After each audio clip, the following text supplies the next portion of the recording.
चला तर मंडळी, आषाढ महिना सुरू झाला आहे आणि आता आज आपण बनवतोय कापण्या. गुळ आणि गव्हाच्या पिठाच्या कापण्या येत्या. सुरुवातीला तर गूळ थंड पाण्यामध्ये भिजत ठेवायचं आहे. त्याच्यानंतर बडीशोप, वेलची पूड आणि सुंठ पावडरचं वाटण करून घ्यायचं आहे. 2 कप गव्हाचं पीठ घेतलं आहे, त्याच्यामध्ये 2 ते 3 चमचे बेसन आणि चिमूटभर मीठ घालायचं आहे. आणि जे आपण बडीशोप वगैरे वाटून घेतली होती ती थोडीशी जाडसर वाटायची, म्हणजे खाताना ती दाताखाली छान लागते. तर गुळाचं पाणी घालून पीठ घट्टसर भिजवून घ्यायचं आहे आणि त्याची एक पोळी लाटून घ्यायची आहे.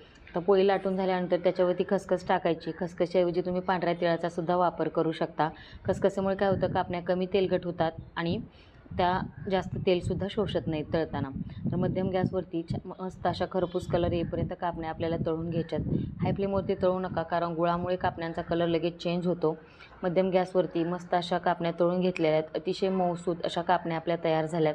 मग या आषाढ महिन्यामध्ये तुम्ही सुद्धा कापण्या पटकन बनवा आणि खासुद्धा. एकदम पौष्टिक कापण्या तयार